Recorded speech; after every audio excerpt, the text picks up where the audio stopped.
ಹೆಂಗ ಈಗ ದಲಿತರನ್ನ ತುಳಿದ್ರು ಅಂತ ಹೆಂಗ ಇತಿಹಾಸದೊಳಗೆ ಓದ್ತೇವಲ್ಲ, ಅಷ್ಟ ಪರಿಪ್ರಮಾಣವಾಗಿ ಅದಕ್ಕಿಂತಲೂ ಹೆಚ್ಚು ಅನ್ಕೊಳ್ರಿ, ಅಷ್ಟರ ಮಟ್ಟಿಗೆ ಹೆಣ್ಣನ್ನ ಶೋಷಣೆ ಮಾಡಿರ್ತಕ್ಕಂಥದ್ದನ್ನ ಪುರುಷ ಪ್ರಧಾನ ಸಮಾಜ ಶೋಷಣೆ ಮಾಡಿರುವುದನ್ನ ಇತಿಹಾಸದೊಳಗೆ ಕಾಣ್ತೇವೆ. ಇವೆಲ್ಲವುಗಳ ಮಧ್ಯೆ ಈಗೆಲ್ಲ ಬಹಳ ಕ್ರಮಿಸಿ ಹೋಗಿದ್ದೇವೆ. ಸ್ತ್ರೀ ಸಬಲೀಕರಣ ಅಂತಕ್ಕಂಥದ್ದನ್ನ ಮೀರಿ ಇನ್ನು ಮುಂದೆ ಏನಾಗಬೇಕಾಗಿದೆ ಅಂತಂದ್ರೆ ಸ್ತ್ರೀಗೆ ಸಂಸ್ಕಾರ ಅಂತಕ್ಕಂತಹ ವಿಚಾರದ ಕುರಿತು ನಾವೆಲ್ಲ ಚಿಂತನೆ ಮಾಡಬೇಕಾಗಿದೆ. ಬಹಳ ಬಾರಿ ಈ ಶ್ವಾನುಭವಗಳನ್ನ ಏರ್ಪಡಿಸುವ ಮುಖ್ಯ ಉದ್ದೇಶ ಏನು? ತಾಯಿಯಂದ್ರೆ ಈ ಶ್ವಾನುಭವ, ಅಕ್ಕನ ಬಳಗದವರ ಈ ಶ್ವಾನುಭವನ್ನ ಮುನ್ನಡೆಸಬೇಕು ಅಂತಕ್ಕಂತಹ ಚಿಂತನೆ ಯಾಕಂತಂದ್ರೆ 12ನೇ ಶತಮಾನದ ಒಂದು ಉದಾಹರಣೆಯನ್ನ ಹೇಳಿದ್ರು.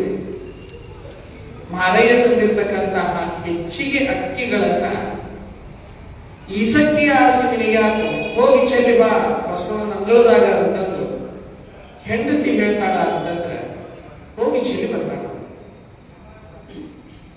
ಇದು ಭ್ರಷ್ಟಾಚಾರಕ್ಕೆ ಮೂಲ ಯಾರು ಅಂತಂದ್ರೆ ಇಬ್ರೂ ಸಮಾನರೇ. ಎಲ್ಲೋ ಒಂದು ಕಡೆ ಮನೆಯ ಯಜಮಾನತೆ ಆಗಿರ್ತಕ್ಕಂಥ ಹೆಣ್ಣು ಅನ್ಯಾಯದಿಂದ ಬಂದಿದ್ದು ಬೇಡ, ನಾಯಿಯ ಹಾಲು ನಾಯಿಗಲ್ಲದೆ ಪಂಚಾಮೃತಕ್ಕೆ ಸಲ್ಲದು ಅಂತಕ್ಕಂತಹ ತೀರ್ಮಾನ ತಗೊಂಡ್ಲು ಅಂತಂದ್ರೆ ಒಂದು ಕಡೆ ಎಲ್ಲೋ ಒಂದಿಷ್ಟು ಕಡಿವಾಣ ಆಗಬಹುದು ಅಂತಕ್ಕಂತಹ ಆಶಯ ಆಗುತ್ತನ್ನೋದು ಏನಿಲ್ಲ. ಒಂದು ಕಾಲ ಬರುತ್ತೆ. ನಾವೆಲ್ಲ ರಷ್ಯಾನ್ ಚರಿತ್ರೆಯೊಳಗೆಲ್ಲ ಕಾಣ್ತೇವೆ. ಎಷ್ಟು ಮಟ್ಟಿಗೆ ಸಿಟ್ಟು ಬಂದೈತೆ ಅವ್ರಿಗೆ ಅಂತಂದ್ರೆ ಅಲ್ಲಿ ರಾಜನ್ನೆಲ್ಲ ಕಡಿಗೆ ಕುರೆ ಮಷಿನ್ ಒಳಗೆ ಹಾಕಿ ಕೊಡ್ಬಿಡ್ತಾರಂತಲ್ಲಿ ಜನ ರಂಚಿಗೆ ಅಂತ. ಹಂಗ ಭ್ರಷ್ಟಾಚಾರಕ್ಕೆ ಒಂದು ದಿನ ಬರ್ತೈತಿ. ಅದು ಒಮ್ಮೆಲೆ ಹೋಗೋದಿಲ್ಲ. ನಾವು ಎಷ್ಟು ಭಾಷಣ ಮಾಡಿದ್ರು, ಮ್ಯಾಲಿಂದ ಹಿಡ್ಕೊಂಡು ಕೆಳಗಲ್ಲಿ ಎಷ್ಟು ಭಾಷಣ ಮಾಡಿದ್ರು ಭ್ರಷ್ಟಾಚಾರ ನಿಲ್ಲೋದಿಲ್ಲ. ಒಂದು ದಂಗೆ ಹೇಳಬೇಕು ಜನ, ದಂಗೆ ಹೇಳಲಾರ್ದನ ಇದು ಸುಧಾರಿಸೋದಿಲ್ಲ ಅಂತಕ್ಕಂಥದ್ದು ಮಾತ್ರ ಕಟು ಸತ್ಯವಾಗಿರ್ತಕ್ಕಂಥದ್ದು. ಆದಾಗ್ಯೂ ಮನೆಯೊಳಗೆ ಒಂದು ಸಮಾಧಾನ, ನೆಮ್ಮದಿ, ಶಾಂತಿ, ಒಂದಿಷ್ಟು ಸೌಹಾರ್ದತೆ ನೆಲೆಸಬೇಕು ಅಂತಂದ್ರೆ ಹೆಣ್ಣಿನ ಪ್ರಾಮುಖ್ಯತೆ ಬಹಳಷ್ಟು ಇದೆ ಅನ್ನೋದನ್ನ ತಮ್ಮೆಲ್ಲರ ಅರಿವಿಗೆ ಬಂದಿರತಕ್ಕಂಥದ್ದು.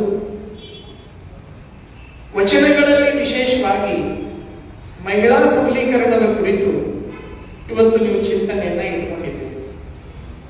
ವಚನಗಳಲ್ಲಿ ಮಹಿಳಾ ಸಬಲೀಕರಣ ಬರುವುದಕ್ಕಿಂತಲೂ ಪೂರ್ವದೊಳಗೆ ಅಲ್ಲೇನು ವಚನಕಾರರು ಏನು ತಯಾರಾಗ್ತಾರೆ, ಪುರುಷರು ಏನಿರ್ತಾರ, ಶರಣರು ಏನಿರ್ತಾರ, ತಮ್ಮ ಮನೆಯೊಳಗಿರ್ತಕ್ಕಂತಹ ಎಲ್ಲ ಸ್ತ್ರೀಯರಿಗೆ ಮೊದಲು ಸ್ವಾತಂತ್ರ್ಯ ಕೊಟ್ಟರು.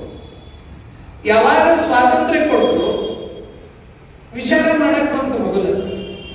ಮೊದಲು ಬಹಳ ದಿನಗಳ ಹಿಂದ ಯಾಕೆ ಎಲ್ರೂ ಗುರುಕುಲ ಕಳಿಸ್ಲಿಲ್ಲ, ಎಲ್ರೂ ಯಾಕೆ ಶಾಣೆ ಮಾಡಲಿಲ್ಲ ಅಂತಂದ್ರೆ ಶಾಣೆ ಯಾರಕ್ಕರ ಪ್ರಶ್ನೆ ಮಾಡ್ತಾರೆ.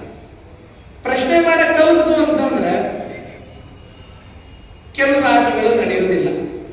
ಹಂಗೆ ಹೆಣ್ಮಗಳು ಶಾಣೆಗಿನ್ ಮಾಡಿಬಿಟ್ರೆ ಆಕಿ ಪ್ರಶ್ನೆ ಮಾಡ್ತಾಳ ಅನ್ನೋ ಭಯದಿಂದ ಮೊದಲನೇ ನಿಮ್ಮನ್ನ ಶಾಣ್ಯಾರ ಮಾಡೋದು ಬೇಡ ಅಂತ ತೀರ್ಮಾನ ಮಾಡ್ತಿದ್ರು. ಶಾಣ್ಯಾರ ಮಾಡಿದ್ರೆ ಪ್ರಶ್ನೆ ಮಾಡ್ತಾರೆ. ಯಾಕೆ ನಾ ಮನುಷ್ಯ ನನಗೆ ಮನಸ್ಸಿಲ್ಲದು, ಹೀಗೀಗೆ ವಿಚಾರ ಮಾಡಕ್ ನಾ ಕಲಿಸಬಾರದು ಅಂತಂದು ಇವ್ರನ್ನ ಶಾಣ್ಯಾರ ಮಾಡಿಲ್ಲ ಅಂತಂದ್ರೆ ಕತ್ತಲ ಕೋಣೆ ಒಳಗೆ ತೆರಿನೂ ಕತ್ಲ, ಮನೇನೂ ಕತ್ಲ. ಕತ್ತಲದೊಳಗೆ ಇಟ್ಬಿಟ್ರೆ ಬರೋಬ್ಬರ ಅಷ್ಟ ನಾವ್ ಹೇಳೋದಕ್ಕೆ ಕೇಳ್ಕೊಂಡಿರ್ತಾರ ಅಂತಂದು ಸಾವಿರ ವರ್ಷದಿಂದ ಆ ಒಂದು ಶೋಷಣೆ ನಡೀತಾ ಬಂತು. ಚಿಂತನೆ ಮಾಡೋ ಶಕ್ತಿ ಹೆಚ್ಚಾಡೋ ಮನುಷ್ಯ. ಶಿವಾನುಭವ ನಡೆಸೋ ಉದ್ದೇಶ ಇಲ್ಲಿ 100 ಜನ ಸೇರ್ತಾರೋ 200 ಜನ ಸೇರ್ತಾರೋ ಅಂತಲ್ಲ, ಬಂದವರಿಗೆಲ್ಲರಿಗೂ ವಿಚಾರ ಮಾಡೋ ಶಕ್ತಿ ಹೆಚ್ಚಾಗಬೇಕು. ಸಮಾಜ ಎಷ್ಟು ಸುಧಾರಿಸಿದೆ ಅಂತಂದ್ರೆ ನಮ್ಮ ರೋಡ್ ಚೆನ್ನಾಗಾಗಿಬಿಟ್ರೆ, ನಮ್ಮ ಬಿಲ್ಡಿಂಗ್ ಚೆನ್ನಾಗಾಗಿಬಿಡ್ತ ಅಂತಂದ್ರೆ ಸಮಾಜ ಸುಧಾರಿಸೋದಿಲ್ಲ. ಚಲೋ ರೋಡು ಚಲೋ ಬಿಲ್ಡಿಂಗ್ ಕಟ್ಕೊಂಡು ನಾವು ಕಳ್ಳತನ ಸುಳ್ಳತನ ಮಾಡ್ಕೊಂಡು ಹೋದ್ವಿ ಅಂತಂದ್ರೆ ಸಮಾಜ ಎಷ್ಟು ಚೆನ್ನಾಗಿರೋದಿಲ್ವೋ, ವಿಚಾರವಾದಿಗಳಿಲ್ಲ ಅಂತಂದ್ರೂ ಸಹ ಸಮಾಜ ಸುಧಾರಣೆ ಕೊಡೋದಿಲ್ಲ. ವಿಚಾರ ಮಾಡುವುದಂದ್ರೆ ವಿತಂಡ ನಾನು ಸಂತೋಷವಾಗಿರಬೇಕು, ಇತರರನ್ನು ಸಂತೋಷವಾಗಿ ಇರಿಸಬೇಕು ಅನ್ನೋದಂತ ತಿಳಿಯೋ ವಿಚಾರಗಳು. ಈಗ ಯಾರೋ ಒಬ್ರು ಮೊನ್ನೆ ಒಬ್ರಂಗ ಭಾಷಣ ಮಾಡ್ಕೊಂತ ಹೇಳಿದ್ರು, ಈಗ ರೀಸೆಂಟ್ ಆಗಿ 12ನೇ ಶತಮಾನದೊಳಗೆ ಅನುಭವ ಮಂಟಪ ಅಂತ ಅನ್ನುವಂಥದ್ದೇ ಒಂದಿಲ್ಲ ಅಂತಕ್ಕಂಥದ್ದನ್ನ ಒಬ್ರು ಬಿಟ್ರು. ಇದೆಲ್ಲ ಅನಾವಶ್ಯಕ. ಅದಿರ್ತೋ ಇಲ್ಲೋ ನಮ್ಗೆ ಎದಕ್ ಬೇಕಾಗೈತಿ? ಆ ಅನುಭವ ಮಂಟಪದಿಂದ ಎಷ್ಟೊಂದು ಅನುಭವದ ವಿಚಾರಗಳು ನಮ್ಗೆ ಸಿಕ್ಕವಲ್ಲ, ಆ ವಿಚಾರಗಳೇ ಪ್ರಮುಖವಾಗ್ತದೋ ವಿನಃ ಅದಿತ್ತೋ ಇಲ್ವೋ ಅಂತ ವಿಚಾರ ಮಾಡೋದು ಬಹಳ ಶಾಣ್ಯರು. ಅವ್ರು ಎಷ್ಟು ಶಾಣ್ಯರು ಅಂತಂದ್ರೆ ಹದ್ದಿನಷ್ಟು ಶಾಣ್ಯರು. ಹದ್ದು ಎಷ್ಟು ಮ್ಯಾಲ ಹೋಗುತ್ರಿ, ಎಷ್ಟು ಮ್ಯಾಲ ಹೋಗುತ್ತಂದ್ರ ಬಹಳ ಮ್ಯಾಲ ಹೋಗುತ್ತೆ. ಆದ್ರೆ ಹದ್ದು ಕೆಳಗೆ ಏನ್ ನೋಡ್ತಿರ್ತೈತಿ ನಿಮ್ಗೆ ಗೊತ್ತಾ? ಸತ್ಯ ಹೆಣ ಅವನ್ನ ಇಂತ ನೋಡ್ತಿರ್ತೈತಿ. ಹದ್ದು ಬಹಳ ಶಾಣ್ಯರು ಎಷ್ಟ ಮ್ಯಾಲ ಹೋದ್ರು ಬರೀ ಕೊಳತನ ನೋಡಿದ್ರೆ ಹದ್ದಿನಂತ ಬುದ್ಧಿವಂತರು ಇರ್ತಾರೆ. ಬಹಳ ಶಾಣ್ಯರು ಇರ್ತಾರ, ಬೌದ್ಧಿಕವಾಗಿ ಬಹಳ ದೊಡ್ಡ ದೊಡ್ಡ ಮಾತು ಮಾತಾಡ್ತಾರ, ಬಹಳ ಚಲೋ ಬರೀತಾರ, ಬಹಳ ಗಟ್ಟಿಯಾದ ಹಳ್ಳ ತರುವಂತ ಮಾತನಾಡ್ತಾರ. ಆದ್ರೂ ಒಳಗ ಸಂತೋಷ ಇಲ್ಲ ಅಂತಂದ್ರ, ಮಾತಿನೊಳಗ ಪ್ರೀತಿ ಇಲ್ಲ ಅಂತಂದ್ರ, ಹೃದಯದೊಳಗ ಪ್ರೇಮ ಇಲ್ಲ ಅಂತಂದ್ರ ಹದ್ದಿನಂಗ ತಿಳ್ಕೊಂಡ್ಬಿಡ್ಬೇಕು ನಾವು. ಅವ್ರು ಹೇಳಕ್ ಹೋಗ್ಬಾರ್ದು, ಶಾಣ್ಯಾಗ ಅಹಂಕಾರ ಬಾಳ ಇರ್ತೈತಿ, ಹೇಳಕ್ ಹೋಗ್ಬಾರ್ದು, ಸುಮ್ಮನೆ ಹದ್ದು ಪಾದ ಅಂತ. ಹದ್ದಿನ ದೃಷ್ಟಿ ಯಾವಾಗ್ಲೂ ಹೆಂಗ ಕ್ಷುದ್ರ ಪ್ರಾಣಿಗಳ ಮೇಲೆ ಹೇಗಿರುತ್ತೆ ಹಂಗ ಶಾಣ್ಯಾಗ ಆಗೋದಲ್ಲ. ವಿಚಾರಿಸ್ತಾರೆ, ಆಚಾರ ವಿಚಾರಗಳನ್ನ ಕಲಿತುಕೊಳ್ಳೋದು ಬಹಳಷ್ಟು ಮುಖ್ಯ. ಮಹಿಳಾ ಸಬಲೀಕರಣದ ಕುರಿತು ಪ್ರಪ್ರಥಮವಾಗಿ ನಾವೇನಾಗಬೇಕು ಅಂತಂದ್ರೆ ಮನೆ ಹೆಂಗ್ ಜವಾಬ್ದಾರಿಯಿಂದ ನೋಡ್ಕೋಬೇಕು, ನಾವೇನ್ ಸಂತೋಷವಾಗಿರ್ಬೇಕು, ನಮ್ಮ ಮನೆಯೊಳಗೆ ಎಲ್ಲರೂ ಹೆಂಗ ಸಂತೋಷವಾಗಿ ಇರಿಸ್ಬೇಕು ನಾವು. ಇಂತಹ ಚಿಂತನೆಗಳೆಲ್ಲ ನಮ್ಮೊಳಗೆ ಹೆಚ್ಚಾಗುವ ಅಂತಂದ್ರೆ ನಿಜವಾಗ್ಲೂ ಶಿವಾನುಭವದ ಮುಖ್ಯ ಉದ್ದೇಶಗಳೆಲ್ಲ ಸಾರ್ಥಕಗೊಳ್ಳುತ್ತವೆ.